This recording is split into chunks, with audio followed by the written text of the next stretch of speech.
All right, hello. Welcome back to the Binge Boys podcast.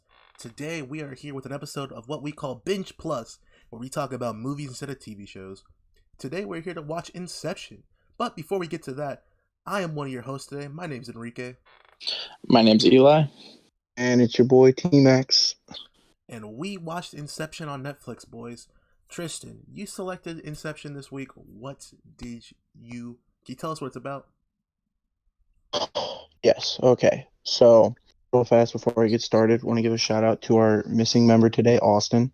He's not going to be here this week or next week due to some personal things. We'll be missing him, but he'll be back in 2 weeks' time to be joining us. Yes. And now, back to Inception. The real simple dreams within dreams. And so, I guess if you think about just that, you go, oh, they're dreaming the whole time. But the premise of the movie, besides, dreams within dreams, is based off the idea of extraction. I haven't done any outside research. I don't know if this is a real concept or if they really just made up all this stuff for this movie. But the idea of extraction is going into someone's dreams because those are powered by their subconscious to find information. And so you go into a dream and they don't know they're dreaming. So you just kind of manipulate stuff around to get information you need out of them. And then the extra big idea, the title of the movie is Inception. The idea of Inception is kind of the opposite of extraction. You're trying to put an idea in someone's head as opposed to take information. So the whole movie is kind of based on that idea of putting an idea in someone's head. What they're trying to do throughout this movie. I see.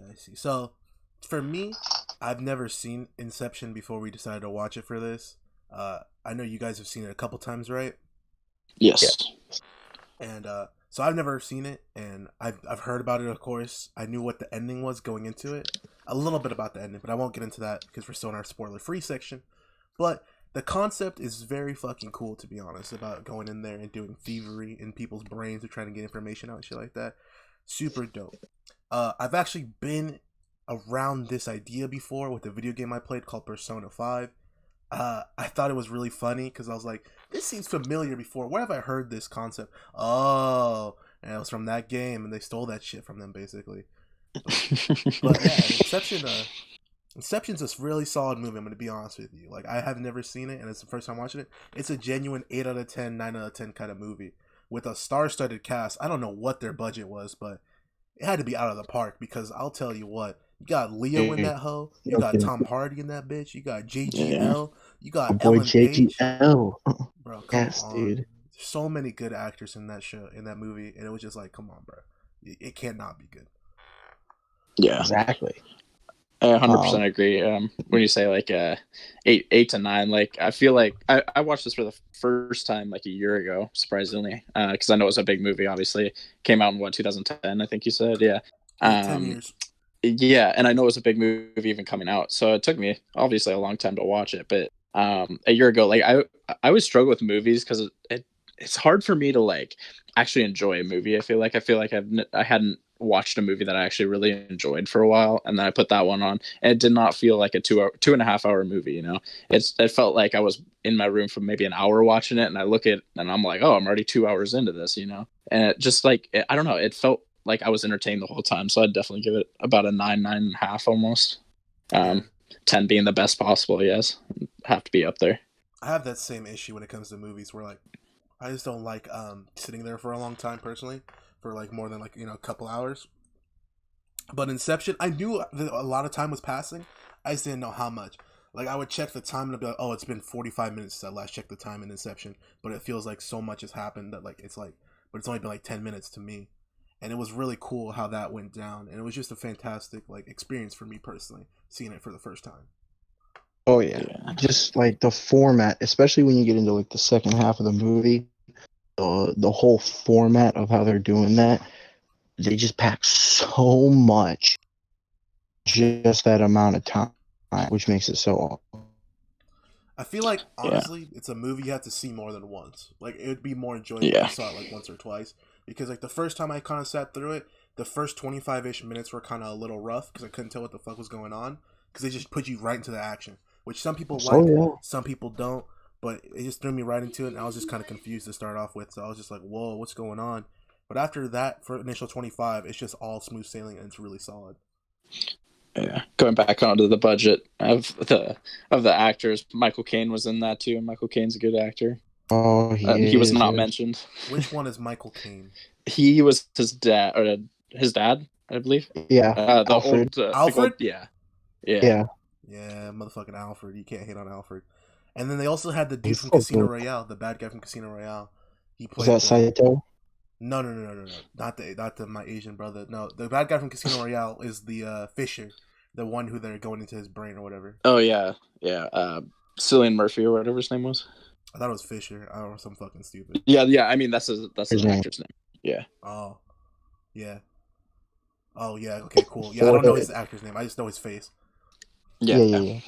And the cinematography, bro. Cinematography fucking slapped in the first half. Like when Ellen Page is fucking around with the glass doors, and she's moving the glass doors and everything, and then you get the shot of where you see them like 35 different mirrors deep. Oh man, the cinematography was on point. Yeah, 100%. I definitely do feel that. So, outside of that, though, do you guys have any other things you want to talk about before we get into the plot of the movie? Well, okay, just a little bit. Just kind of the concept, like you were talking about earlier. Going around with like information stuff. I think just the idea of like dreams within dreams is freaking nuts. I think that's cool, like on all kinds, like multiple levels of dreaming.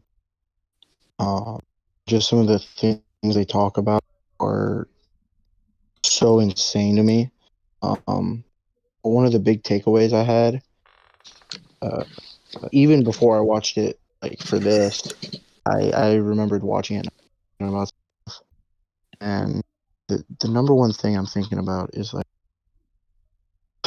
dreams kind of prove how much information and everything our brains can truly process. That's on a regular basis, like when you're conscious, you can only process so many things, right? But it's like kind of like they mentioned in the movie, when you're in dreams, like an hour in the real world, you go through like a week in your dreams or whatever, and you don't even realize. And all this stuff happens in your dreams, and you wake up, it's been, however long, 15, 20 minutes or whatever. And I think it's just nuts to see how our brains can process all that information subconsciously, and then we wake up and can't do anything close to that for the most part. It's interesting. I know I have frequent dreams. I'm a big dreamer. I have a lot of dreams and nightmares, and it's pretty weird some of the things you'll remember. Like you almost have continuous dreams as well, like a storyline, like a series of dreams. I have personally, I have one where like I'm still in like high school, but like it's a totally different high school than where I went, where I went to high school at, and it's totally different class and everything like that. And I have the same stressed out dream of where like I haven't gone to class in like 4 months because I only have that dream every so often. So in my dream world, I haven't gone to class in 3 months or whatever, and I show up and everyone's like, "What are you doing here? Why are you in class?" and stuff like that. So it's fucking weird to me how strange dreams can really get.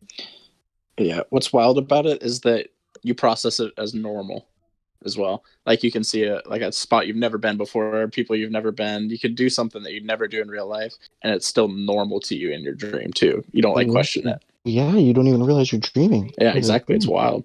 It's nuts, dude. It's impressive, to be honest. Just the creativity the human brain has on its own. 100%.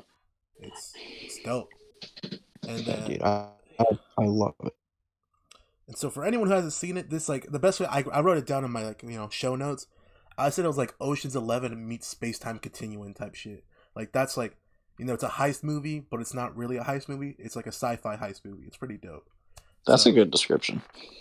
And so I mean, like I get what you mean by like a heist movie, but it's so much more complex than that. Oh, absolutely.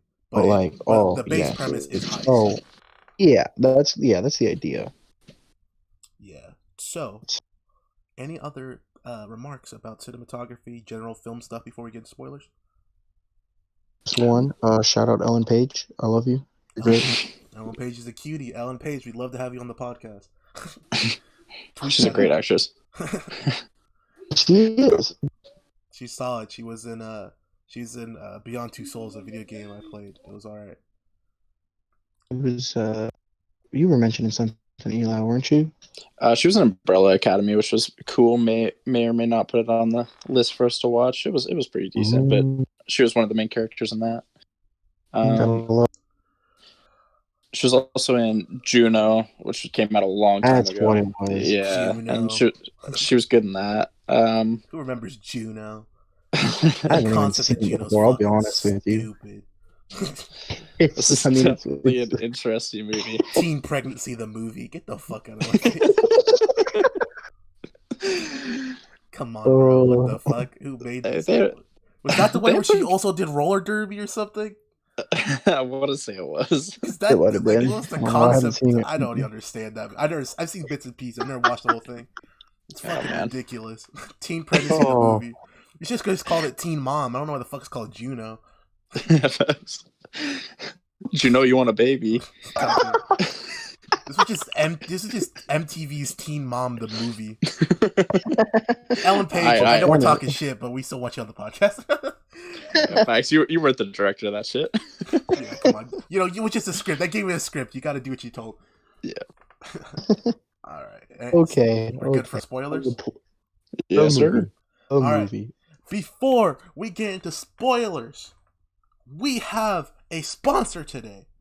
And I'd like to let Tristan take it away and talk about our sponsor.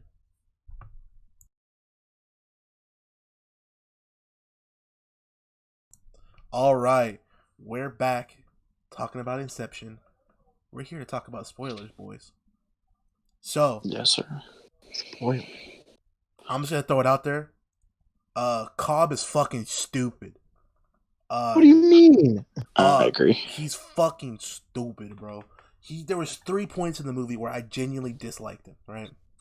I disliked him. Yes, disliked him as a character because he was doing stupid shit. Okay, in the snow palace area, in the snow army, right? You're gonna skip to the end. Yes, continue. I just want to list off why I hate him at first, okay, and then we could go back to when he didn't shoot. All right, he didn't shoot his manifestation of his wife. Fucking sucks. Towards the end, he took way too fucking long talking to her at the very end in limbo for no fucking reason. In limbo, yeah. And then when he's being a fucking idiot, and just in general when he's being an idiot and doesn't tell them about that they're gonna get sent to limbo if they die, those 3 moments were fucking stupid for me. There was no reason not to say any of that. I 100% agree. Also, well, no, I mean, because you look at it and they're like, when they find out, I mean, yeah, no, I'm gonna sit this one out. And they were like, no, you can't do that. We kind of need you. But if he told them that they could have gone to limbo in the first place, most of them probably would not have participated. Yeah, but bitch, no one really gets anything out of this but you. Yeah, so that's a dickish. They all got money, dude. They got paid so much money. They're getting money, right? If you tell me money or I get sent to limbo, probably not going. The only reason he didn't tell them was so that he could make sure he gets his fucking life back, like an asshole. Yeah. He should have fucking told them. They were doing it. They were in there for money, dude. People choose money over life all the time. I know, but they didn't get the choice. They didn't get the chance to choose. They were just forced. Yeah. Yeah. They were just told, go. Oh, wait, guys, by the way, GG if you get shot. Sorry. Facts. It's like, what? All right. Okay, so I'm sorry. I went off on a tangent. Beginning You're of the movie. Okay. Beginning of the... Dude, oh my gosh. Straight to the shits. I had no idea Very what the fuck's going at the on. beginning. You guys are going to talk about the beginning. Because I don't know what the fuck happened. Okay, no. So the beginning is just... Cobb, played by Leonardo DiCaprio, washes up on this beach. And you're going, okay, this will be interesting. And then he gets taken into some, I'm going to call it a palace. It feels like a palace. He gets taken in there and he looks extremely just roughed up, almost like he was a POW or something. and then he's like eating some oatmeal or whatever across from this old dude, and the dude is talking about whatever, and he's like, I used to know this guy, and Cobb is just looking at him, and then boom, it cuts to young Saito talking to Cobb, in that same palace, but it's a young man and a young man. Yes, young man and young man, and And I have no idea what go ahead. happens, like at all. Like, cause like I'm gonna be honest with you, cause they just jump into the shits. I was so lost, so confused, and I still don't know what happened. I went on read a fucking synopsis of the movie and still don't know what happened. Like, it was just ridiculous to me.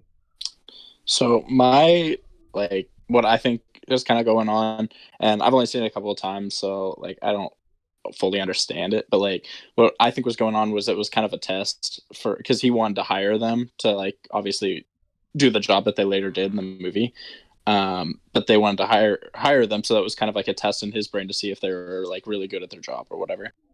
So I think like when they were going into his brain, they were trying to steal some of his whatever he had locked away on that folded paper inside his safe in his brain or whatever. Oh yeah, that's a couple minutes ahead, I guess. Well, yeah, but that's also in the start. Like that has to do with like why when they were like young men and both the young dudes in his brain, like in that same temple. No, right. No, But the first it doesn't have to do with him waking up on the beach. No, the very first part of it is just the ending. Exactly, but I mean, it's kind of like what we talked about with the shooter when we had the one episode where it's like starts off with kind of one of those end scenes, and then it's like, how did we get here? And that's kind of what we get with Inception. It's like this end scene basically, and then we're like, boom, let's find out how we got here. Legitimately, I did not even realize that shit till you just said it right now. That the beginning was the end. That the beach from the beginning was the beach at the end. I didn't realize. Oh that. yeah, you didn't realize that when he got there in the end? No. Dude, oh my gosh. That was one of the reasons I loved the movie. That's so crazy. Yeah, dude, that's why it's so crazy. That's why I loved it. Like the first time I watched it, I was like, damn, they really brought it all the way back. Like that was so cool. I understand it now. Oh yeah, because like if you just watch the beginning, you're like, what's going on? You have no idea. It makes no sense. But then when they bring it all back around at the end, it's like, oh my gosh. Kind of. Yeah. I see. Well, fuck, dude. I kind of take some of my evidence away from the ending. Sorry. I still want to hear it when we get there, though. Don't worry. 100%. But yeah, dude. No, so yeah, I mean, they're in Saito's head. They steal the stuff, but Maul showed up and tried to ruin it. Worst character. Ma? Yeah. Maul. His ex. Is it what's her name? Maul. Maul. M-A-L. M-A-L. Okay, I had like 4 different names I thought she was called. I thought she was called Ma. She was called Maul. I thought she was called Maud. Or then I thought she was called like someone else called her like Mulula. I was like, what? Someone called her like Malala. I was like, huh? Dude, Darth Maul with Remy Ma went to Mod Pizza, bro. Darth Maul. she might as well be called Darth Maul with how she be acting. She was the real bad guy of the show. Dude, she was a worst but hey, but here's the thing. What? Freaking lagging as hell. Nah, but she was low-key a better villain than Darth Maul was anyway, but... That's a lie. She didn't have a sword with a lightsaber. Bro, he was a pussy. It's all his Cobb's like recreation of her, basically. It's his projection. So he projects her to be some kind of evil person that will come mess everything up. Yeah. Which is crazy. Which basically means that Cobb is destroying everything. He pictures her like that because she did. She really did. Up. She messed up his life, dude. Yes. Twice. 2 times. It's a different thing. 2 different things that towards the end they explain how she fucked him over twice. Literally. Yes, but that's different things. Yeah, different, but she fucked him over twice. Like, come on. Okay. Yeah. Well, either way. we'll get back to it. Paul tries to, mess up, and then they wake up from the dream and they're in the apartment. They're like, oh my gosh, this other dude randomly shows up because he's the one keeping watch on him. Interesting. And they're like getting the information out of him, and then he gets thrown on the carpet and Kyle's all like, give us the info. He's interrogating him all cliche and stuff. Yeah. And the homeboy got the rug wrong. I don't know what the fuck they were talking about when it came to the rug. I'm gonna be honest with you. So go ahead, Eli. Yeah, I was just gonna say he's the designer of the dream. Like, so when they go into the dream world, is what Ellen Page was doing later. So basically, he was designing the dream for them to go in. So he was trying to replicate his actual apartment into the dream world. So he believed that it was in real life. But the thing was about that carpet is he got the material wrong. I think it was wool, and they used I don't remember polyester. Yeah. And so when he fell flat on his rug, he realized it wasn't actually his rug, and that he was still because the designer or the creator of the dream that they were supposed to go in got it wrong. Messed up. Yeah. Boom. Dream within a dream already. That's just our opening. Wasn't that just one dream? No, because they were in his palace. The palace was the second layer. Oh, it was? Yeah. Yeah. Because it went palace. They woke up in the apartment and they give them the kick and everything. And then, boom, they woke up on the train. I got you. They're trying to confuse him into thinking that it was fucking real life after he got kicked out. Okay, I got you now. Exactly. Okay, I understand. So the train was real life. Cobb got off, Arthur got off. I don't know what the other guy did, and then the kid got his money.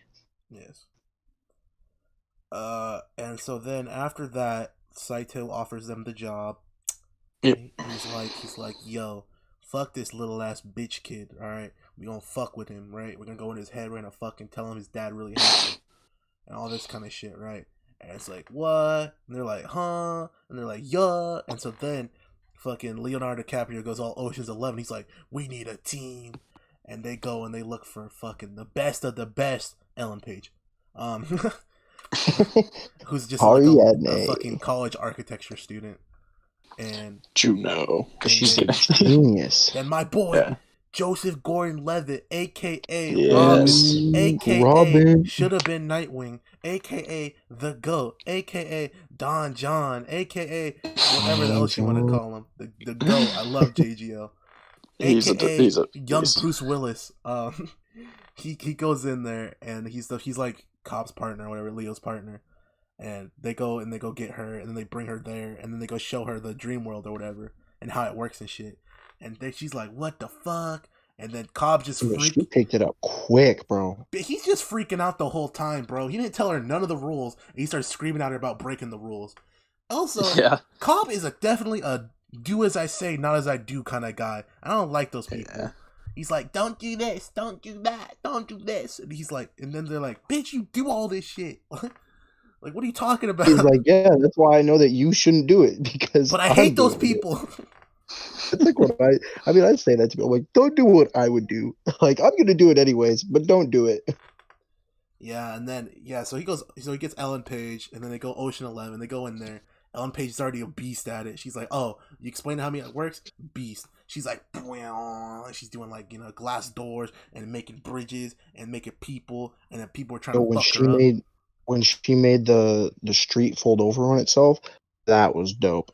That was cool, but you could tell it was kind of wire work with the way they took the step. That's my issue with some of the stuff. You can tell it's a lot of wire work, and it sucks. But you can't. You can't. I didn't mean that part specifically. You can't really. I just meant her. I just meant her being able to do that kind of thing. I thought that was dope. I get what you're saying, but I just I don't know. Some of the stuff you could tell it was wires and stuff like that, which is I know that's you have to do that, but it just kind of sucks because there's no practical way to pull that off and make it look any better than it did. That was the best it could at 2010. They could make it look, which was cool. I have that issue with that about another part later in the movie. Let's say off topic for a second. um, about the actors again, man. I feel like they just took like actors from the Batman You're movies, completely and they correct. just kind of threw them in Yes. because you had Joseph Alfred. Gordon-Levitt, you had Tom Hardy, you Alfred, had Tom Michael Hardy. Caine, and even that Cillian Murphy, I'm looking at it right now, was in it. Marion Cotillard or whatever Oh her my name god, that is. was Rachel, She was right? in it. Yeah, she's in it. So like Yo. they literally just took the cast other than Leonardo DiCaprio and Ellen Page and put them in this. This is just the Dark Knight 4 That's what I'm saying.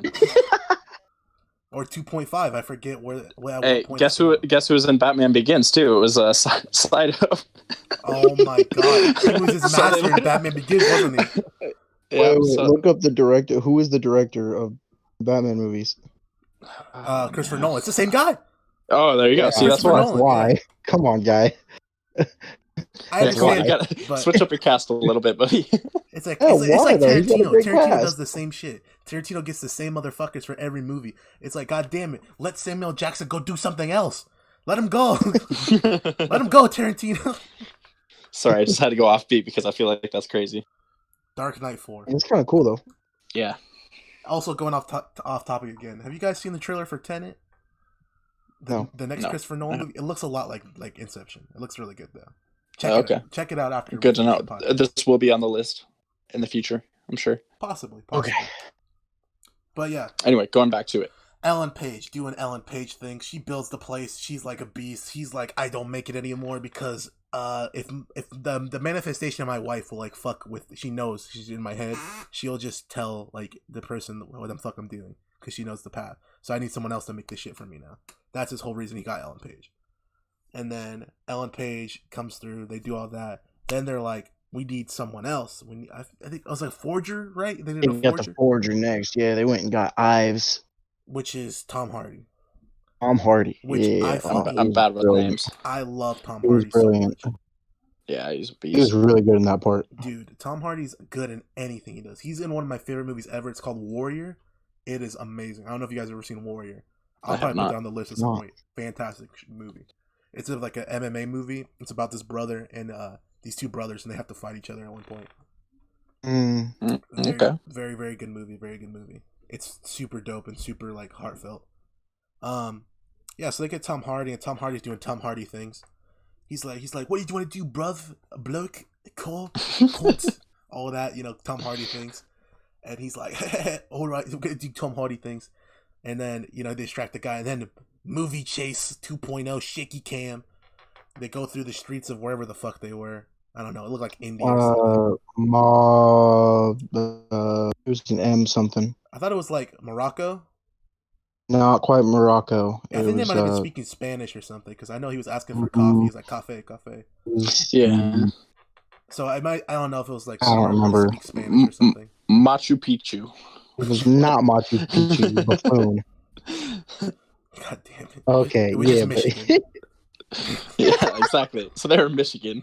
Yeah, they were in Detroit. they were in the streets of Detroit.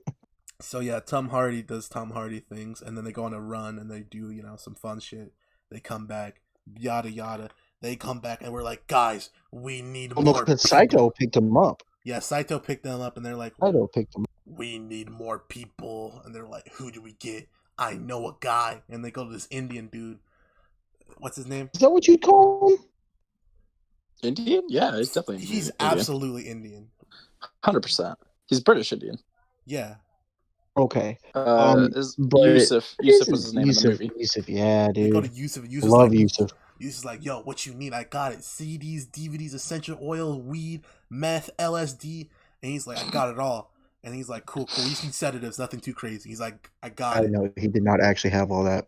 He knew a guy who had all that, okay? Also, the actor grew up in Saudi Arabia, so he's from over there. Yeah, he's definitely like Indian / over there. He looks like a Okay. guy. Middle Eastern. He's Middle Eastern. I just So- wanted to put it out there that the Binge Boys loves all people despite where they come from. Oh, 100%. We love everybody. The reviews of this Oh, podcast. I'm sorry. The Sorry. reviews of Eli do not reflect the views of this podcast. Father and mother were both of Indian descent, so therefore he's Indian and Middle Eastern. I'm not wrong. The views of Eli do not reflect the views of the podcast. And so Are we gonna have this every time? Someone's gonna do it. I'm probably gonna get it. It's probably gonna happen to me soon. I'm not gonna lie. Uh, so they go to Yusuf, and Yusuf's like, "I got this shit I've been working on. Check this out." They take him to like an underground bunker, and they slap the shit out of some old people. They're like, "Bow, bow!" Look at that. They didn't wake up, and then they come back to a lab. My version is much more simple than your guys' Hold the version. phone. Yes, give me a second, because there's a big part in there. They're like, oh, all these people come every day to share the dreams. Yes, they do. Some people who are not as involved with the idea of extraction, inception, dreams within dreams, and they're like, oh, why would they do that? And Cobb was like, Cobb said something about like, they're just trying to escape. No, he said it's the only way they can dream anymore. That's what the old dude said. No, dude. it's not. Cop said that. Yeah. They also the old dude said their dreams are now their reality. That's what he said. Yeah. Because foreshadowing. Yeah, exactly. I mean, but like, what a huge, just like, oh, what a brick just in your face. Like, really? Bombshells. Are you kidding me?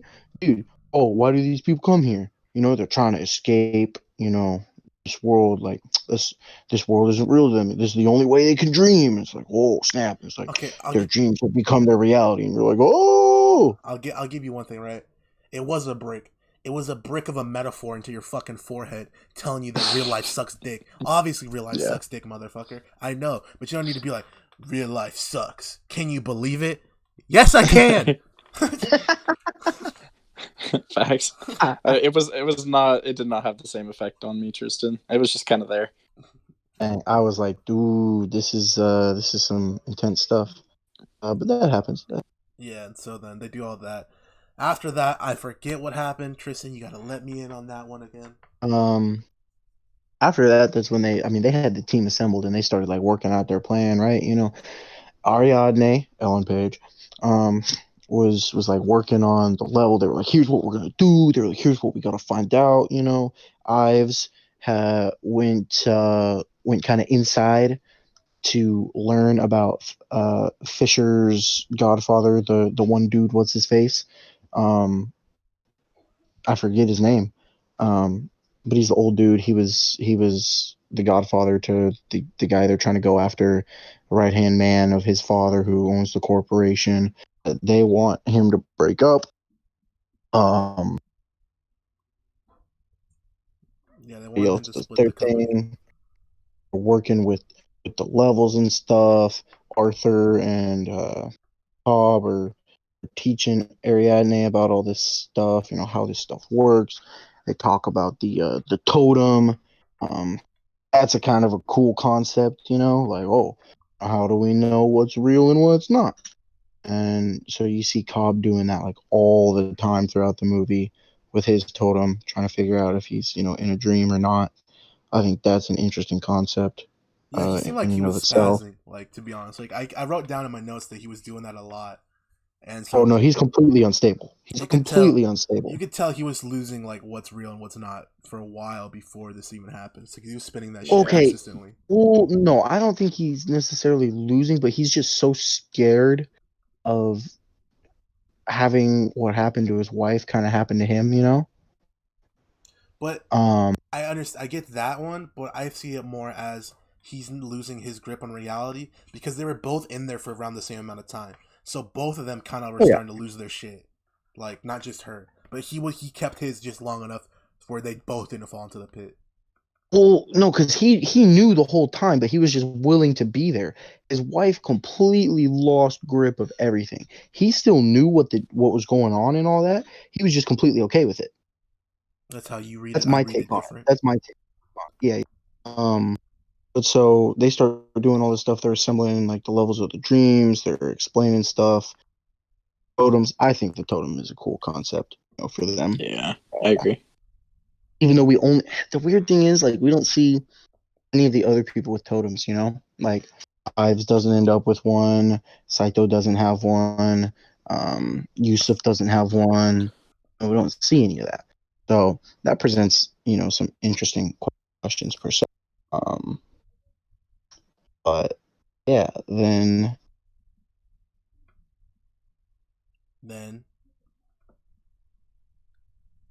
okay. Yeah, Eli. What's up? Yeah. Never mind. So I'll say after that, I mean, I know that they got on the plane. I believe that was next, is where they actually got on Yeah, the plane with them. because his father died. Right. Oh, this was one of my favorite lines in the movie. They're like, "Oh, well, he flies private," and they're like, "Oh, well, not if there's some unexpected, like work being done on his jet. Oh, so he's got to fly commercial." They're like, "All right, we're gonna have to buy out the first class cabin, and the first class flight attendant, whatever." And Saito just goes, "I bought the whole airline." Yeah, what a And I'm fucking like, dude, flex. for Yeah. real, bro. Facts. I'm like, imagine having money. He's like, yeah, y'all worried about, oh, we have to rent the cabin. I don't really got that like that. He's like, oh, really? He's like, I own the whole airline now, son. He's like, what you want? You want to go to Africa? I got you. You know what I mean? He's got all this shit ready to go just because all the money he got. That was lit. They hit the plane Nah, though. that was a good So, speaking of not having money, feel free to donate to keep this podcast going. I'm just playing. one. It's totally free for us, but we will still take donations. We're broke boys. Patreon soon. OnlyFans soon. Pornhub Premium soon. You can see Oh the boy. Binge Boys in a different light. OnlyFans Oh, coming man. soon. Or Oh, in the dear. dark, if you know what I'm saying. In the dark, in the dark, in the dark. We look better in the dark. It's okay. All right. So then, yeah, Uh, they get on the yeah, they airplane, get on the plane. and then Tom Hardy does some Tom Hardy shit. He's being an asshole on the plane. That motherfucker that clogs up the lane. He's taking his jacket off. He's like, I'm Tom Hardy. Look at my goddamn body. You know what I mean? I'm like, God damn it, sexy Tom Hardy. This might be the pound for pound like hottest cast ever. Like you got Leo, JGL, Tom Hartford, fucking the Indian guy brings it down a little bit. No offense. Ellen Page, the dude from Casino Royale. He's good looking. He's got He's a that. handsome dude. He's got that whole Russian gimmick vibe going on. Mhm. But yeah, so Tom Hardy, he's stripping on the plane. He's like, sorry, bro. And then he hands him then he fakes the passport. He's like, oh, you dropped this. Gives him the passport. He's like, thanks. Oh, Leo gave him the Yeah, passport. he gave Leo the passport, and then Leo gave it to him. He's like, hey, you dropped this. He's like, by any chance, are you related to blank, blank, blank? And he's like, oh, that was my father. He's like, I'm sorry about your father, man. Great guy, great guy. Cheers to your father, which is fucking weird, by the way. I would not have cheers that motherfucker. I would tell you, please leave me alone. I'm trying to sleep. I'm on a flight right facts. now. Leave me alone. Especially if you're that rich, you don't want to talk to anti-social people. You don't want to talk to people being that rich. Yeah, when you're that rich, they don't talk to each other. They just communicate by eye signals. Like, shut the fuck up. Get me some drinks. Bitch, suck my dick. That's the three eye signals that rich people have. Okay, yeah. Sure. We Let's here go with at that. the Binge Boys support the hashtag #MeToo movement, as well as hashtag Speaking Out. None of that was meant to imply any sort of sexual abuse or misconduct or encourage it. Thank you. Okay. Well, let's move on to Yes, the let's next move part. on. They get into level. So their plan, for those of you who have or have not seen it, whatever, their plan is to go 3 levels deep. 3. Fisher's head, which is to break up his father's corporation, all the big stuff. So Ives, the big, sociologist, psychologist, he's the people person. He studies people. He's like, oh well, we need to look at maybe the relationship between him and his father, and so that's kind of how they're gonna go at it, is attack, that kind of stuff. And so Psychological warfare. Level 1 of the dream. Level 1 of the dream is hilarious because they just drank like champagne or whatever right before, and so it's Yusuf's dream, and so they get there and it's just pissing down rain on all of them. Oh, that's a good one. Yeah. Then they switch cars. They get a cab. They shoot a motherfucker in the face for a cab. Okay, no, they didn't shoot him. They threatened him. Same shit. They GTA'd his ass basically. They give him the They CJ did. from San Andreas. Say, get the fuck out the car, bitch. It should also be mentioned real fast. Just a quick backtrack. Their flight is from Sydney to LA. They need 10 hours. Their idea is to have 10 hours Which is of like being 60 just like years or out in something. the dream. And so in level 1 of the dreams, like in level 1, they're supposed to have a week. Level 2, they have 6 months. In level 3, they have up to 10 years to get all this stuff. Okay? Spoiler alert, it did not take them 10 years. This is true. Okay. It took them like a fucking day. So, level 1, they're driving, all of a sudden, Cobb is driving, and this freight train just comes barreling through the city that they're in, because he let it in, because he's a big dummy. So yeah, so what? So the train was what? Is that your theory that he manifested it on accident? Yeah, he let that in. Like, Yeah, he's breaking down, and he let that in. because I didn't know what the fuck was up with the train until later when he mentioned that they put both their heads on the train to leave. Yeah, so then I was like, okay, he manifested that shit then. So the train comes barreling through, and the other thing is that Fisher has defense against this idea of extraction. Against He's the been dark arts. trained. His subconscious has been trained. Like when Snape was trying to train Harry and Harry sucked at it. Yeah, but Fisher was actually decent at it. And so these armed dudes come guns ablazing, pow, pow, pow, pow, pow, pow, pow. Gunfights. They're trying to get to the place. They get to the place.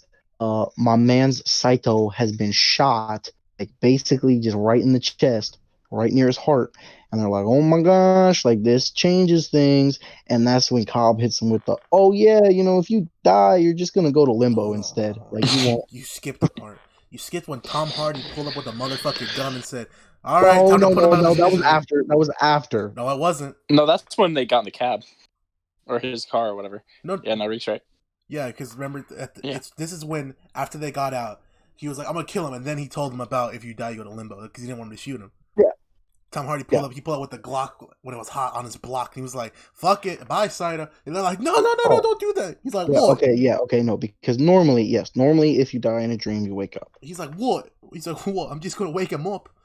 And Tom Hardy, he's doing English bloke stuff. He's doing bruv stuff. Yeah, but with this stuff that they put in his drink or like injected. The sedation was too much, so they were just going to go into limbo. So now they're like, oh, we got to fight against the clock. They were supposed to have all night to interrogate Fisher. Instead, they only had a little bit. The compound they were in, being closed in on. They get some information out. No big deal. It wasn't technically information that they needed. It was just information that they were then able to run with. The numbers. And so they were like looking for a combo to a safe, right? And then he just says some numbers, whatever. And then they're like, all right, whatever, we gotta go. And so they're like, oh, we're surrounded. There's people here. My man's JGL is shooting at him with the rifle, just pop shots, whatever. He's not really doing much. And this is one of my other favorite lines is when Ives, my man's Tom Hardy, comes over and in his British accent, he goes, mustn't be afraid to dream a little bigger, darling. Pulls out the grenade launcher and just hits him with blocka, blocka, bow, and blows a bunch of people up, and then they're able to escape in the big old pedo van. Tom Hardy just needs to do whatever the fuck Tar Hardy wants to do. Because, like, honestly, every movie he's in, I enjoy his performance no matter what it is. Like, he's just good. He's fucking good. Bane, bro, I was talking Bane quotes for like 4 years after Bane happened. It was like, "What the darkness we rise, Batman." I just like Tom Hardy, do some Bane voice in Inception real quick. I mean, that was before the. What if he just has a dream? Man, see if this movie came out after. What if he just like he conjured up fucking Bane mask? He's like, all right, bruvs, I'll be back, and he just starts breaking people's backs in half. God. He just just stabs him. Okay. So boom, they're driving, and they're like, all right, we gotta get under, blah blah blah, and then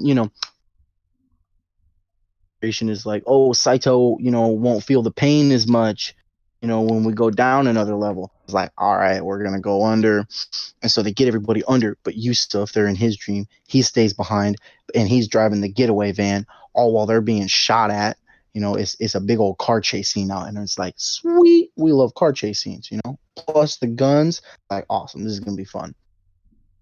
True. Level. We skipped the part that I actually wanted Which to mention part? in my notes. We skipped Lord. Ellen Page being nosy as fuck. Oh, Please stop being okay, nosy. yes. Personal space. You had no business going in my dreams when I did not tell you to come there.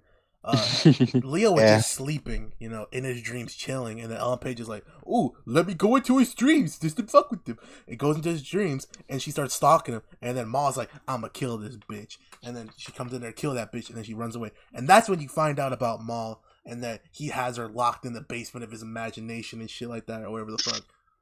To be fair, though, if she hadn't done that, the whole operation could have gone south. You're Remember, right. she originally wasn't even supposed to go with them on that little operation mission business, okay? But then she found that information out, and she was like, "Hey, someone needs to be with you that knows about this stuff, or they can keep you in check, bitch." I was like, She did a great job of that, didn't she? She really did a good job of keeping him in check. She at least knew what was going on, though. Okay? She didn't do shit. Sometimes it's just inevitable. I am inevitable. Give her the sniper. But, Alright, we're good.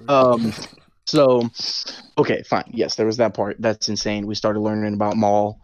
When did we actually find out what happened? Was that while they were another level down or two, or was that when they were still up in the real world? Dude, I think that was literally in limbo. You find out what happened. Yes. Okay. Cool. So, level 2, they're at the hotel. Cobb is like, "Oh, we got to do Mr. Charles." Arthur, my man is JGL, was like, "No." He's like, "The last time we did that, we got shot at. It wasn't a good thing." He was like, "No, we got to do it though. It's gonna work." And so Mr. Charles, the idea of Mr. Charles is alerting the person that you are trying to extract from. You're basically telling them what's going on. You're like, "Oh, you're dreaming." You're basically telling them that, but then convincing them, to go along that they're coming up with ideas. And so that was one of the main things, that they were talking about with the idea of Inception, planting the idea in someone's head, is that the problem, why it's supposedly impossible, is that you planting the idea in someone's head does not make it their own idea. That's why it won't stick. And so that's why they have to go so deep to try and get the idea to stick, because they have to make it seem like it was his idea to do this. We skipped another part where JGL sexually harassed Ellen Page. We cannot skip over this. Actually, we were about to get to that. I thought that happened. That's coming up. No, that's level 2. That's level 2. Okay, my bad. That's a great part. Freak, I don't want to hear it. That's smooth. That's a smooth operation. Yeah, that was pretty dope. Oh, it's smooth. That was pretty smooth. I was gonna say that. Smooth. Reek, I don't want to hear it. Look, okay, they're doing the thing. Okay, it's Arthur's dream this time. They're in the hotel, and Cobb's getting Fisher to start trusting him. He's like, "Oh, I'm the head of your security down here." He's not. He starts getting him to trust him. They're disappearing, and then Arthur is explaining to Ariadne. He's like, "Oh, they're looking for the source of the dream, which is me." And he's. With how much we're saying dream, I'm thinking about that fucking song from Shark Boy and Lava Girl. You guys ever seen that movie? Yes, that song was fire. Let's not talk. Dream. That song was fire, bro. But okay, here's the part that Reek is questioning. My man's JGL says to try and get the subconscious to stop looking at them all weird. Like, he goes, "Give me a kiss." No, he doesn't. No, he says, "Quick, kiss me," and then grabs her and then kisses her before she even says anything. No, he doesn't grab her. Yes, he does. You like? He does the little finger under the chin thing. No, he does the hand. He does the hand behind the head thing. She didn't have to. Yeah, she did. It's kiss JGL or die. But to be fair, that's pretty good options. I do like that he was like, "Well, that didn't work. Let's head out of here." I know she was like, "Is that for that?" He was like, "Yeah." He was like, worth a try. Yeah, what a player. He said, "Did it work?" JGL's just a beast, bro. I'm pretty sure JGL just gets himself cast in movies so he can do shit with hot chicks. He did that with Don John with Scarlett Johansson. He did this with Ellen Oh Page. And my gosh. I mean, at the same time, though, if you were a woman, would you be mad about that? JGL's handsome. I won't lie. He's a very handsome man. I do love JGL. He's great. Yes. So that happens, then they get him up to the room. Oh gosh, I don't know if you noticed this week, Eli. I don't know if you noticed this either. They get up to the room,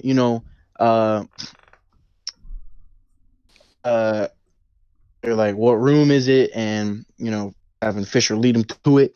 The room that he leads them to is 538. 529. So the safe number, or the number that they got from him, level 1, that he was like, "Oh, this could be the combination to safe." It was 529481. Okay. Yeah. That was the number to the safe. The room that Fisher led Cobb to was 529. I noticed that, yeah. Which happened to be right above room 481, where they were running their whole operation out of. So they're just pounding that into his head now, 529481. And it's not even about what the numbers actually were. It could have been, like 1, 2, 3, 4, 5, 6, for all we care. And it still would have done the job that they needed to do. But I still thought that was kind of cool, incorporating those numbers. Sick. Yeah, tried to convince Fisher that his godfather was trying to get him to, basically, this godfather was doing some wicked shit. So they were playing to his emotion. Yeah, they're trying to get him to be a bitch and shit. And he was QG'd Yeah. up though. He said, "Yeah, how could you do this to me?" He's like, "Cause your father fucking hated you." He's like, "Ah!" He started getting upset. That's so. At this point, because they convinced Fisher that he was dreaming, he thought he was only one level deep. So they're like, "Here's what we need to do. We need to do to him what he's trying to do to you." And so Fisher's like, "All right, I'm going in with you." And they were like, "All right, sweet," because that's the whole time. Now they're going 3 levels deep. Fisher only thinks he's 2. This is nuts. And they get to the hospital. Yep. Yes. Yep. That was pretty sweet. It was up on the mountain. It was like some Swiss Alps business. I was like, okay, this is pretty cool. They're all decked out in the gear. I was like, okay. It reminded me of what was that movie? It reminded me of I don't know, but basically, I read a book. It reminded me of Alex Rider, Point Blank. For anyone Point Blank. Oh yeah. For anyone who's read Point Blank, Point Blank was fucking a fantastic young adult book, and that reminded me of Point Blank by a lot. Because Point Blank takes place in that kind of area, and he's a spy. What you're talking about? Yes, I see what you're talking about. That was fantastic. The whole series was good. Good series. I can't name one in general, but there's definitely some Call of Duty campaigns that are set in that kind of climate. Modern Warfare 2. When you got the I think the original sensor. Black Ops had 1 or 2 of those scenes. Yeah. I know Modern Warfare 2, when you had the heartbeat sensor on your gun, you were with Captain Price or whatever, and you guys were like, it was Soap and Captain Price, and you guys were like, "Remember, we gotta go in silent." And you're like pew pew pew pew pew pew pew with the silencer and shit. Yeah, but that's what that reminded me of. It was sick. Okay. But they're like, okay, we need to get here, blah blah blah. We need to do this. We need to get into the safe. Meanwhile, all the way back up on the first level of the dream, where Yusuf is driving the van around. He's trying to get to the bridge where they're gonna, execute the plan. His plan is to drive off the bridge, and when he drives off the bridge, that's the kick. Their plan was to synchronize their kicks through all 3 levels. Yep. But they could just ride the kicks up and be totally fine. Yes. Cool, good stuff. But Yusuf is in some trouble the whole time, so things get a little wonky and out of plan. So he's on the bridge, Can we talk about how Yusuf's retarded? Because, honestly, when a bridge raises, so they're planning to raise a bridge, sit on the bridge, and then when it was time to kick, they were going to ride off on the kick, right? But the car barely makes the jump and gets its tires disabled, and it had one guy in it, right? One guy. That whole time, I was thinking, Yusuf, just ram that bitch off the bridge. Like, one quick tap, get him off the bridge, you can chill there now. Because that guy sat in the car for 5 minutes. And I was like, Yeah. why don't you just ram him? Like, I was literally back the van up, hit him with the stick shift, boom, back him up, hit him out of there. Okay, now I'm safe on this platform now. No, he just sits there and lets the dude take pot shots, and they gunfight for like 12 minutes. It's like, Yes. I was like, what the Okay. fuck? So boom, Yusuf's in trouble. He's doing all that business. And so he in the music that's supposed to synchronize everything. My man's Arthur is in the second level. He's like, no, it's too soon. This isn't gonna work, right? So he starts trying to set everything up. It's just not gonna work.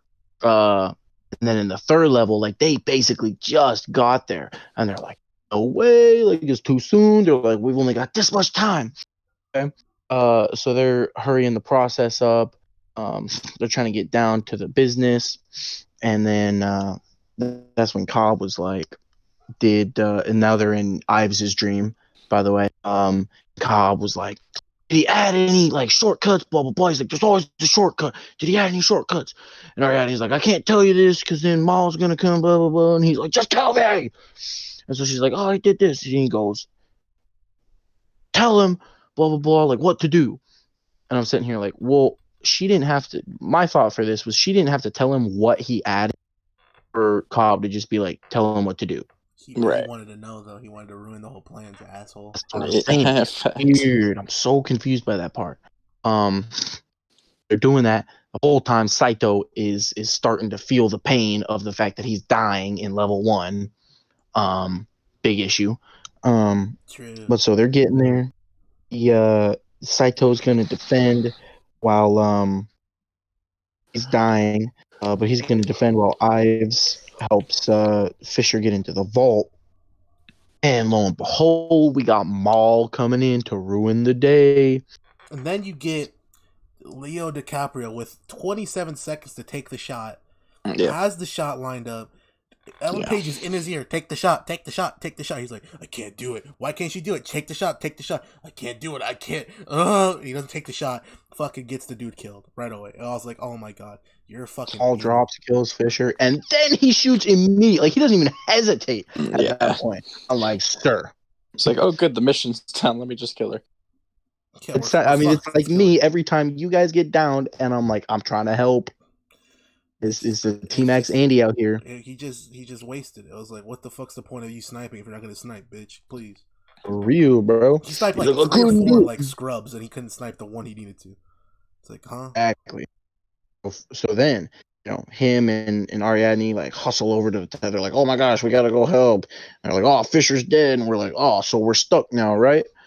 And he's like, yeah, dude, like there's nothing else we can really do, And Ariadne, being the smart, beautiful woman she is, just figures it out. She's like, well, what if we go even deeper and go get him? We here at the Binge Boys are not simps. We would like to throw that out there. We are part of the Hard on Thoughts movement. Appreciate you. Love you, fam. There are 2 out of the 3 of us that are not simps. Yep. Currently not going to name the one that is. But he may or may not just call a woman beautiful and smart.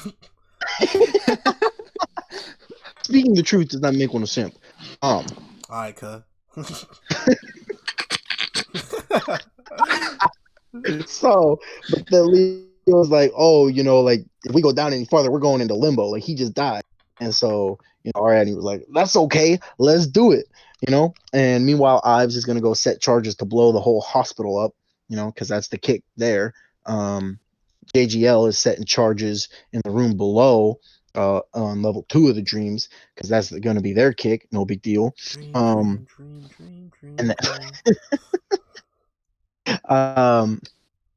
so then Bob and Ariadne go down into limbo. It happens to be, limbo. They're in like Cobb's limbo, basically, where he spent years and years and years building with his wife, went insane. Should we talk? I feel like we should talk about that. Yeah, he's a fucking idiot. There was no reason to spend 50 years down there. You have children. Go take care of your kids, bitch. No, but that's the thing. 50 years. I know. Down in I know. Was how like, could he survive 50 years? I know it was, but how could he live 50 years without his kids? Yeah. His kids were there in limbo. They brought their kid, like, it's the dream world. No, They can do didn't. whatever. So they had made their kids down. manifestations of their kids.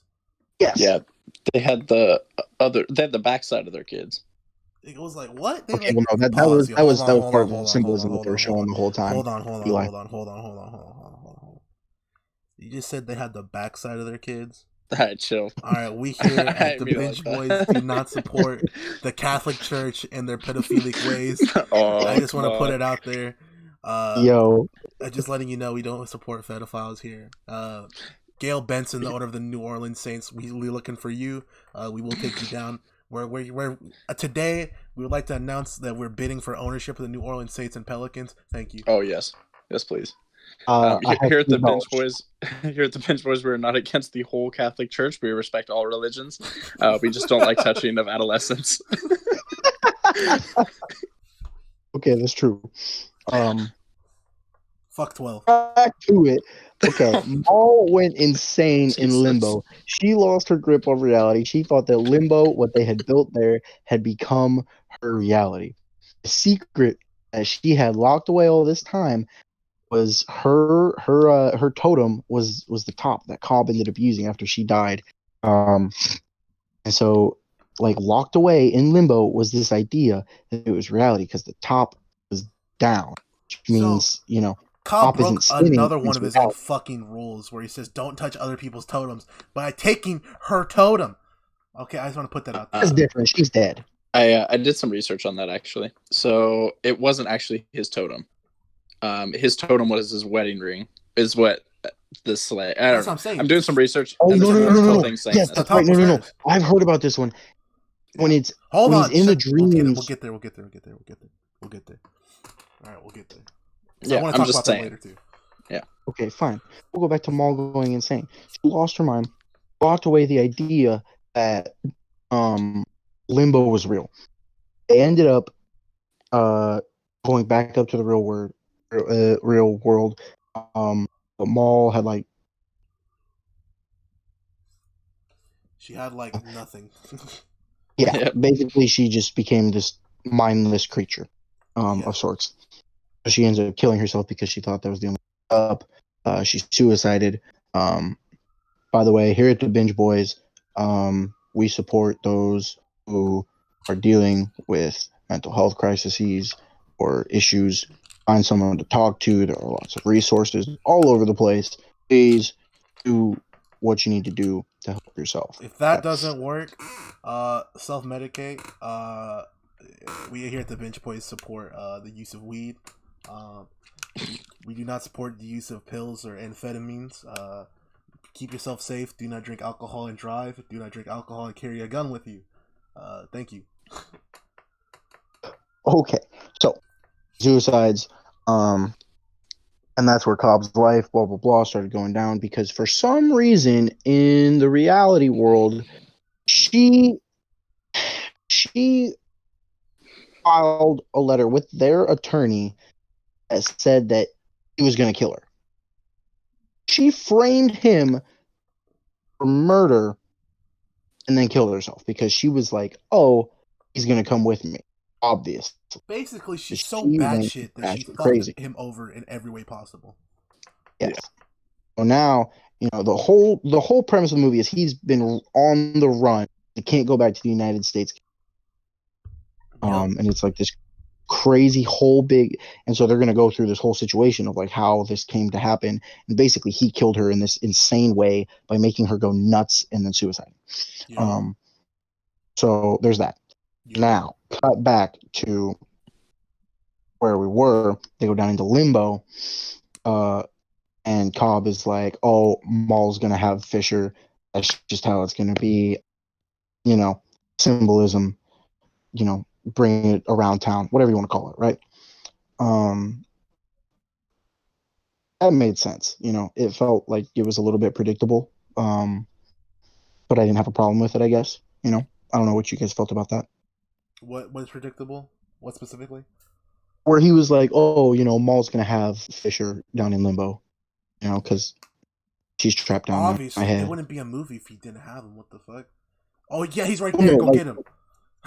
Well, yeah, exactly. Like, what if they just like fell down in the limbo? Boom, he's there because he has no idea what he's doing. They're like, all Yeah, right, they time to had to go. make it No, suspenseful. I mean it's predictable, but like it made sense. That was cool. Yeah.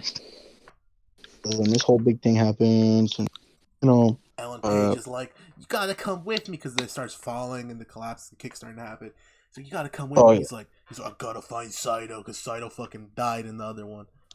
well, because remember he was like, oh, will you let him go if I stay with you? You know, this Yeah. is his imagination, basically. She's like, yes, he's right there. You know, it's like she didn't have to let him. Like, she didn't really have a grasp on him. I don't know why they didn't just grab him and go. But yeah, he's like, oh, I gotta find Saito. It should be remembered that they missed the first kick. I get Of technically, I them get it. driving off the bridge. Technically, yeah. Yeah. So that was the kick they were supposed to have originally. So everybody was like, "Oh, we missed it." And so then the van in the first level is in free fall. So there's zero gravity in the second level. And he's like, and all the way down the third level, they're like, "Oh, we're gonna hit the water, and that's gonna be our kick that we're gonna ride up now." He's like, "We got this much time, whatever." And so my man's JGL is in the second level. Being a fucking beast, by the Just way. totally. Yeah. Oh He yes, soloed absolutely. like Kicking 4 ass. guys. Oh yeah, all while the room is spinning. That was just a dope scene. That In was the general. part I was saying earlier that I had an issue with because it's very obvious that they were on wires because they were moving unnaturally. Never once did like he slide and have to hit the other one and get ready. Like he like comfortably fell down each time. Well, okay. No, part of my thing was that he, or well, my thoughts on that completely correct. You know, my thoughts on that are like, oh, Arthur's been in here before. Like he knows how to handle it. Well, that's These are fine and just all, projections. They but don't know how to handle that. it just didn't match physics. Like physics No, don't work like that. you're right, and I'm not gonna disagree with you on that. You Again, know, what I would have loved is if they actually created that set and they just put motherfucking JGL in the tube and the guys in the tube and they just started spinning the tube. Like that would have been sick. Like if they had That did it would. that would practically. have made a Like if they did it practically, that would have been one of the dopest scenes in movie history. I think it was still dope though. yes, yes. So then he beats those dudes up, kills them, whatever. And then he moves everybody into an elevator that he then rigs because that's going to be their new kick. So that's pretty dope. On third level, they're still going to just blow up the hospital, whatever. On a limbo, and the kick there is they just jump off, like the 300-story building they're in, and they Yep. get the falling. You're. And Yeah. then Ellen Page gets sent back, and then fucking everyone gets sent back, but Leo, and then Leo has to go into Saito. I don't know what the fuck happened there, so you guys got that one again. I was just gonna say like he had to get Saito just because he was the one that could free him from his charges, which is another huge flex because he was like one call and you're free. Like he's like, yeah, this is my plane. I just rented out the whole thing. One call, you're free. Like he's got power over everybody.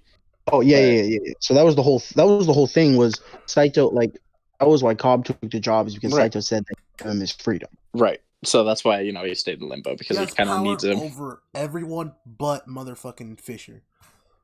Yeah, facts. Because yeah, exactly. That's why he's trying to do this, is so that he can have that power now. Yeah. Yep. Okay. So that's right, Eli. Yeah. Okay. So that's when we get back to basically the beginning scene, right? Yeah. Yes. Boom. It washes up on the beach. He's taken there. And then he's talking to old, just absolutely ancient Saito. Okay. I mean, he sees like the that Cobb has. He's like, I knew a man once that had something that looked exactly like that or whatever. And now, so like you mentioned earlier, Reek, how like they weren't supposed to use other people's or know about other people's whatevers. Their Totems. Yeah. totems. Yeah. So you had mentioned like, oh, Cobb broke his own rule again there. All right. Here's the thing though. We saw, it was like there's a little bit of foreshadowing in this, but we saw the one time where like and it like fell on the ground, and then Saito saw Cobb like picking it up. He was like, "Are you okay?" Mm-hmm. So Saito had some idea of what was going on there. So that's how he recognized it in limbo when he was super, super old, and he was, It also could have just been fucking Leo was spazzing like a crackhead. So he's like, "Are you good? You good? You need some crack?" Like, and so he was fucking he's spazzing like, the whole time. so you're right. So then Leo is like, "Oh, I'm here," and then he's like, "Oh, to convince me to, honor our agreement." All right, calm down with the accent. We at Binge Boys here do not support. I wasn't trying to do an accent. I was just deepening my voice. Racial prejudice. Look, man, We do that support was Black not what it Lives. was. Black I was Lives Matter. deepening my voice. All I did was harshen my voice a bit. All right, sure. And then he's like, "Come back with me, Saito." And Saito's, "Yes, I will come back with you." Blah blah blah. And then they wake up on the plane, and it's like, "Oh my gosh, they did it!" It shows everybody waking up, and it's like, "Oh, And they're it giving each specifically other the look." skips the beach scene. It does specifically skip the beach. You never see Leo at the beach other than that beginning scene of the movie. Yeah. Just want to throw that out there. Is it?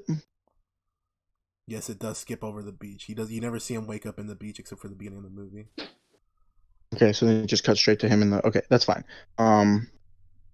So they wake up on the plane. Saito's all like, "Oh my gosh, like I'm back," because you saw Saito super, super old, and it's like he had lived for ever down in basically. And now he's young again. Now it was like, "Oh, let's be young men again together." So did they say how long it took for fucking what's his face to find him? I don't believe so. Okay, because I was like, if you found him instantly, then fucking Fisher should be like 97 as well. But if it took him a while and they just didn't say how long it took him, then that's understandable. I don't know. I liked how they woke up on the plane and Saito knew exactly what number to call and what he was doing again. Yep, he was just like, I'm good, bro. Yeah, he's like, I remember exactly what's going on. But he would, yeah. Hey, I know that is kind of weird, isn't it? Mm-hmm. That's what's crazy about dreams, right? That's true. Yeah, you do have complete awareness, pretty much. I know, right? And so, the flight attendant, she's like, "Oh, you need the immigration papers." Turns out, so I asked my dad because he had popped up right then. Apparently, every time you go like in and out of the country, like they were like, you have to fill out just a little immigration paper when you come back. And so that's why I had been confused, but now that makes sense to me. So he fills that out, and then big scene. He's going through customs. Is he gonna make it? Did Saito honor the agreement? Did they get it done? I didn't feel any stress at all during that moment. Neither did I. I was no, like, I there's didn't no either. fucking way he's not just gonna walk through that shit. Right. Right, but they build up the suspense a little. He's waiting there. The guy's giving him the look, and he's like, "Welcome back, Mr. Cobb." And you're like, "Oh!" No, he said no. And then his dad's there he again. He specifically says, "Welcome home, Mr. Cobb." I was like, he said, "Welcome back," because I was trying to say it along with it. I was like, "Welcome home," but he said, "Welcome back," and I was like, "Come on, man." Welcome home. He said, "Welcome." He said, "Welcome back." I'm I promise. pretty sure you said welcome. The second guy. I said, "Welcome." The first guy, when he looked at Ellen Page, and Ellen Page was like, she smiled at him after he got through. That guy said, "Welcome back." Welcome home. The second guy said, "Welcome back." What second guy? He went through 2 checkpoints because he had to hand off the immigration papers, like you just said. No. The second guy, right before you saw like all the people holding signs, that guy didn't say a word. Yes, he did. He said, "Welcome back." We did not. Yes, he did. I'm telling you, he did, but that's fine. I don't remember. This is not the thing to argue about. I just watched it last night. I did too. God damn it. So whatever. He gets to immigration. He's with his dad again. And he's going home to see his kids. Alfred. He's with Alfred again, yes. Yes. Father-in-law. And it's a happy. Father-in-law. Is it his father-in-law? Yes. Mm-hmm. I read a synopsis about it. It's his father-in-law. I see. Well, either way, he's going home to see his kids. He gets there. We see the kids' faces for the first time, and it's like, oh snap! And they come running to him. Exactly. And so that's part of the whole like, oh, he really is there. But then he spins the top just to make sure. But then he walks away, and it's like, like, is the top actually still spinning? It goes like movie. It goes like this for anyone who hasn't watched the movie and still watching it. It goes like this. Wow. And then it keeps going. Yeah, go for It's it. crazy. Sorry, I just had mean- to play that real quick. No, you're good. I mean, the whole ending is, is he in reality or not? He's not. So what do you think? You don't think he's back in the real world, Reek? No. Yeah, sorry, go for it. I thought we were just gonna do what you think, and then I'll start arguing. That's what I thought. Okay, we can do that too. Eli, what do you think? I'm kind of half and half, but I feel like he is in the real world just because I feel like I saw the thing starting to like stop spinning, like at the end, like the very end, like it starts to stop spinning. And that's what gives me that sign. But I can definitely see what Rick's saying too. Yes. What do you think, Kristen? Yeah. Huh? What do you think? Oh, I think he's in reality. I think he's back. Really? You think he is? Yes. Okay. Yes. Now, real fast. Ask my dad about this. My dad has seen this. He thinks that the whole movie is a dream state. I felt like that for a few minutes, but I don't have enough evidence to fight for that. Did your dad give you evidence for it? Because if he has evidence for it, I was totally leaning towards that.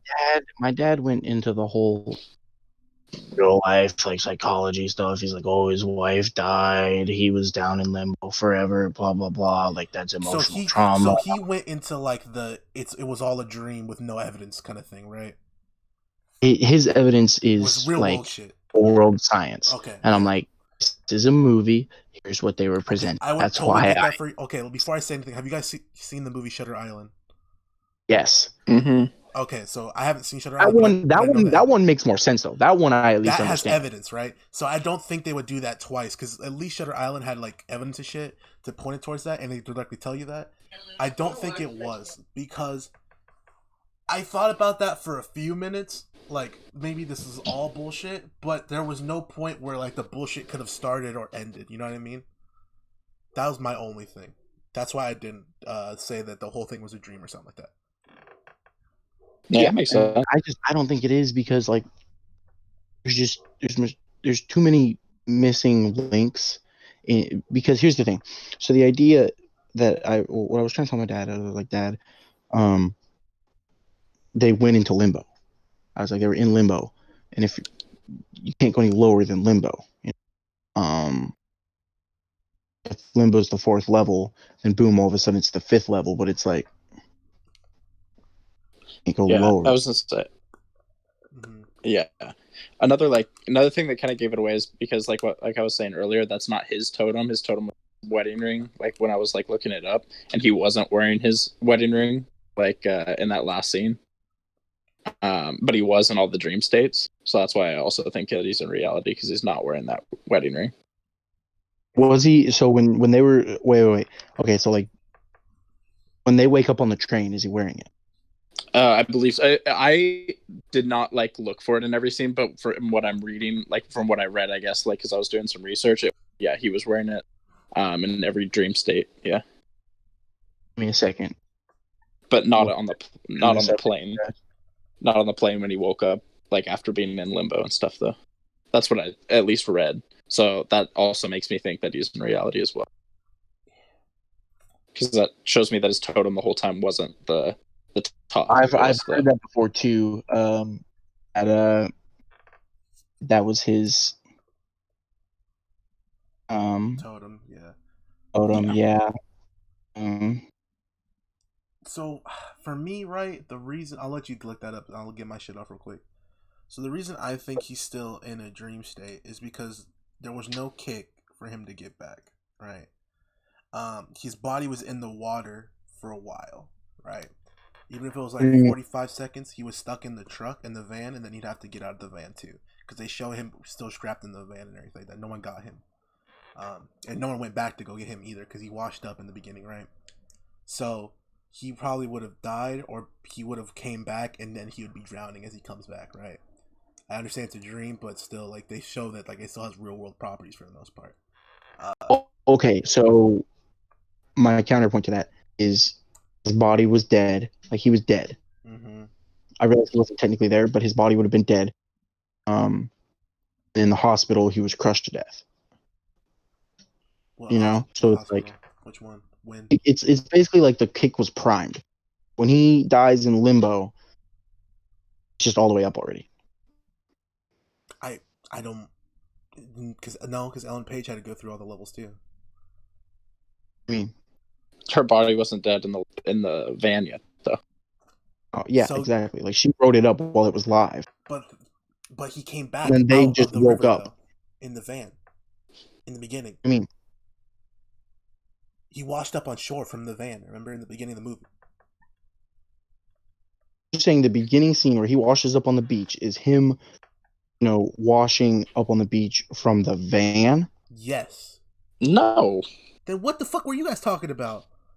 that's in Limbo. That's literally where him and That's Ellen just how Page you woke go. up That's just too. how you enter limbo. Basically, that's their Yeah. representation of Oh, okay, entering limbo, that part. washing up Okay, on I the thought beach. you meant the beach. But okay, then that supports my shit even more. You never see him come back. So you're saying because he was in limbo, he'd come all the way back because his body died everywhere else.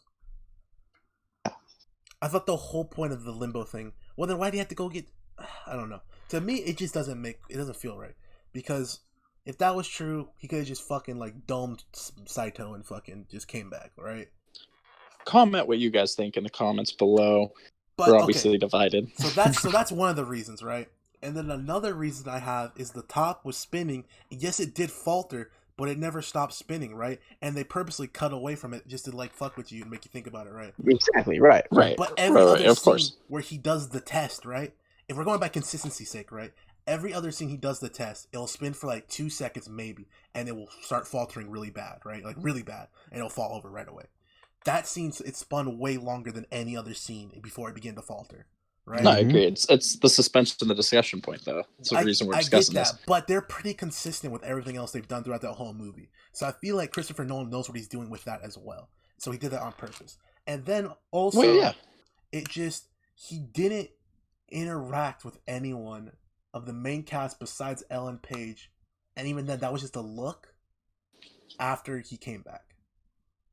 Like, they did not show on-screen interactions between anyone else but him and Alfred, and then his kids. Right? Yeah, and his dad. Yeah, they all just gave him a look. But that's what I'm saying. They gave him a look. They didn't talk to him. Like, no one explained. No one asked how he got out or anything. I don't know. It just feels like that's something that leans me towards more that it's still a dream. I'm not saying it's a definitive answer, because obviously there's no definitive answer. It's kind of like for Pulp Fiction, like what's in the fucking box or whatever. Like, there's no answer. We're not going to get an answer. But in my opinion, it just seems like it was the dream. It was a dream, and that the evidence I've seen leans more towards a dream, and that the foreshadowing, like I said, that the dream becomes a reality, like the old man said earlier. They have to do this. Him already not being able to differentiate as much reality from reality from dreams earlier in the movie, where he was spazzing the whole time, like trying to figure out where he was and everything like that. I don't know. It just feels like that to me. And then him touching her totem, and then he just fucking up his reality even more. It's just he broke so many rules that I feel like he'd be fucked up by now. Like that he would be fucked by that point in the movie. Here's my other counterpoint. Okay. The way that everyone else goes down multiple other levels in these dreams, right? Mm-hmm. That would imply that they're sharing his original dream state as well. So if the whole movie is a dream state, we think is reality is a dream state, it means that those other people are sharing that dream as well, because they can go farther down in these other dreams. But then you go, why would they be sharing this dream in the first place? What is this dream that they're just going to stay there for however long it is? Because in the first level of dreaming, it's not as big of a What do you mean? My brain's kind of going hard. Like, what do you mean? So when they talk about, it's going to compound, the first level will have a week. Okay? 10 hours compounds to a week on the first level of dreaming, right? Yeah. But if what is reality is supposedly a dream state the whole time, if he's dreaming, he spent months collecting this team, researching, doing all of that. The plot of the movie takes place over multiple months. Yeah, until the end, until they go into the dream state. Right. And it takes like a fucking day a pop, like. Right. But when they building up into that, they're building the team, they're doing the research, all that stuff, right? They're prepping. That takes months, okay? Yeah. And it doesn't do a great job of showing that, but it takes months. If that's the first level of a dream state, then that's legitimately still, days. Okay. And so, my dad suggested, oh, what if he's in a coma because he actually did follow Maul off the building, but he survived. I'm like, okay, that could make sense. But at the same time, my argument still comes back. Those other people would have to be sharing the dream with him to go farther down into the dream. So able to so complexly build dream world in the first level that other people can follow him down into other dreams. Because otherwise it's just projections. I mean, not necessarily, because you've seen that he's a master of that shit. He spent 50 years down there plus, and like you can see, But those were all projections. I understand that, but that's like I'm saying, like he could still have projected like the ending. Yeah, I just don't see how it's like because he doesn't talk to them, so they could just be projections. You never hear their voice. You know what I mean? So he could project their likenesses. Maybe he couldn't project their voices, and that's evidence for that. That's the other thing. All the projections. Don't talk. Don't talk. Projection they don't talk. Yeah, they don't talk. But everybody else does. Ma does. Maul does. She talks. She's a projection. That's a good point. But all the ones he creates in other people's dreams, people's family and people he's super close to, he can recreate their voice.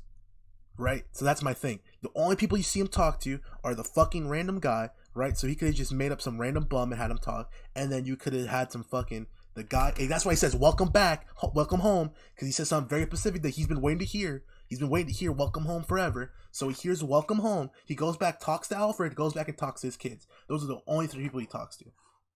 There's the kid on the train in Japan as well.